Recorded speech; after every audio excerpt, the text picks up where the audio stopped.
नमस्कार दोस्तों, स्वागत है आप सभी का। दोस्तों, जीवन में आपने कभी ना कभी ऐसी परिस्थितियों का सामना जरूर किया होगा जब एक तरफ कुआं और दूसरी तरफ खाई हो। ऐसे में आपने क्या किया? आज मैं बुद्धि और धैर्य की एक ऐसी कहानी से एक सरल लेकिन गहन सबक आपके साथ साझा करना चाहता हूँ, जिसे सुनकर आपकी विपरीत परिस्थितियों से निपटने की सोच में बड़ा परिवर्तन आएगा। ये एक ऐसा सबक है जो हमें याद दिलाता है कि प्रतिकूल परिस्थितियों का सामना करने पर हम दूसरों से अलग सोचकर अपनी परिस्थितियों को कैसे बदल सकते हैं। एक गांव में सोहन नाम का व्यापारी होता है जो अपने व्यापार को आगे बढ़ाने के लिए दुर्जन नाम के साहूकार से 1 लाख रुपए का उधार लेता है। कई दिन बीत जाते हैं, साहूकार अपना पैसा मांगने आता है, लेकिन सोहन कहता है कि अभी तो उसके पास पैसा नहीं है, लेकिन जैसे ही पैसा आएगा वो उसे दे देगा। इसी बातचीत के दौरान सोहन की बेटी भी आ जाती है और सोहन से कहती है, पापा क्या हुआ, ये अंकल क्यों चिल्ला रहे हैं? साहूकार उसकी बेटी को देखता है और सोहन से कहता है कि अगर तुम मेरे पैसे अभी नहीं दोगे तो मैं तुम्हारी बेटी से शादी कर लूंगा।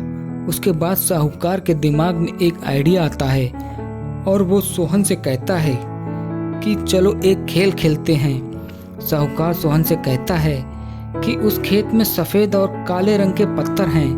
मैं दोनों रंग के पत्थर को अपने दोनों थैलों में रखूंगा। उसके बाद अगर तुम्हारी बेटी सफेद पत्थर वाला थैला चुनेगी तो मैं तुम्हारा कर्ज माफ कर दूंगा और तुम्हारी बेटी से शादी नहीं करूंगा। अगर तुम्हारी बेटी काले पत्थर वाला थैला चुनेगी तो मैं तुम्हारी बेटी से शादी करूंगा, लेकिन तुम्हारा कर्ज माफ कर दूंगा। इसके बाद वह साहूकार खेत में जाता है और पत्थरों को थैले में भरता है तो सोहन की बेटी देख लेती है कि साहूकार दोनों थैलों में काले पत्थर रख रहा है। उसके बाद साहूकार लड़की के पास आता है और उससे कहता है, दोनों में से एक थैला चुनो। अब लड़की को तो पता ही था कि दोनों थैलों में काले पत्थर हैं। उसके बाद उस लड़की के पास सिर्फ 3 ऑप्शन थे। पहला, वो कोई भी थैला चुने, उसमें काला पत्थर निकलेगा और उसके पापा का कर्ज माफ हो जाएगा, लेकिन लड़की को उस साहूकार से शादी करनी पड़ेगी जो कि उसे बिल्कुल मंजूर नहीं था। दूसरा, सोहन को साहूकार के दोनों थैलों में मौजूद काले पत्थरों के बारे में बता दे, लेकिन साहूकार भड़क जाएगा। तीसरा, या फिर वह वहां से भाग जाए, लेकिन इससे उसके पापा फंस जाएंगे। फिर वह लड़की फैसला करती है कि वह एक थैला चुनेगी। साहूकार मन ही मन कुछ सोच रहा होता है कि वह लड़की जल्दी से उसके हाथ से थैला लेती है और उसमें मौजूद पत्थरों को नीचे अन्य मौजूद पत्थरों के बीच में गिरा देती है।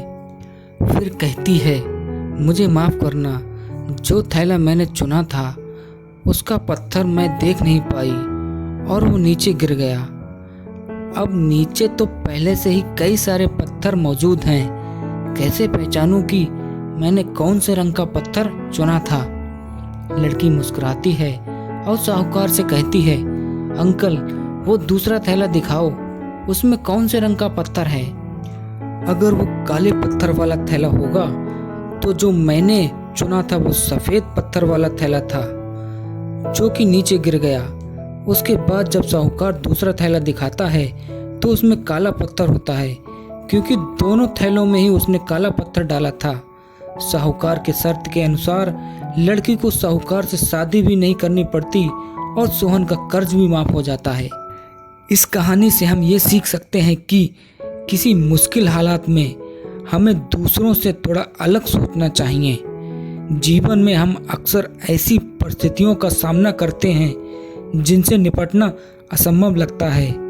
चुनौतियों, असफलताओं और दुविधाओं में हम ऐसा फंसा हुआ महसूस करते हैं जैसा कहानी में व्यापारी सोहन महसूस करता है। लेकिन जैसा कि कहानी से पता चलता है, कठिनाइयों के इन क्षणों में ही अलग ढंग से सोचने की हमारी क्षमता सबसे बड़ी संपत्ति बन जाती है। सोहन की चतुर बेटी ने उसके सामने रखे असंभव विकल्पों को स्वीकार नहीं किया। इसके बजाय उसने चालाक साहूकार दुर्जन को मात देने के लिए अपनी बुद्धि और धैर्य का इस्तेमाल किया। उसने अपने सामने जो विकल्प रखे थे उनको न चुनकर एक ऐसा समाधान निकाला जिसे किसी ने भी सोचा नहीं था। ये कहानी हमें महत्वपूर्ण संदेश देती है कि बुद्धि और धैर्य से हम चुनौतीपूर्ण परिस्थितियों का सामना कर सकते हैं। इसलिए जब जिंदगी आपके सामने ऐसी चुनौतीपूर्ण परिस्थितियों को लाए तो इस कहानी को याद रखें। इस विचार को अपनाएं कि किसी भी कठिन परिस्थिति को अलग सोच से बदला जा सकता है।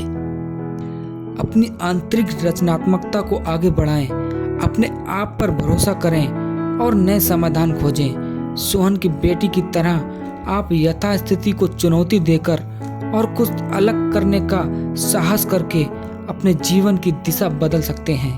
अंत में मैं आप सभी से कहना चाहता हूं कि इस सीख को याद रखें। विपरीत परिस्थितियों का सामना करते समय याद रखें कि आपके पास दूसरों से अलग सोचने की शक्ति है और ऐसा करके आप असंभव को भी संभव में बदल सकते हैं। दोस्तों, आपको ये वीडियो अच्छा लगा हो तो वीडियो को लाइक, शेयर और चैनल को सब्सक्राइब करें। धन्यवाद।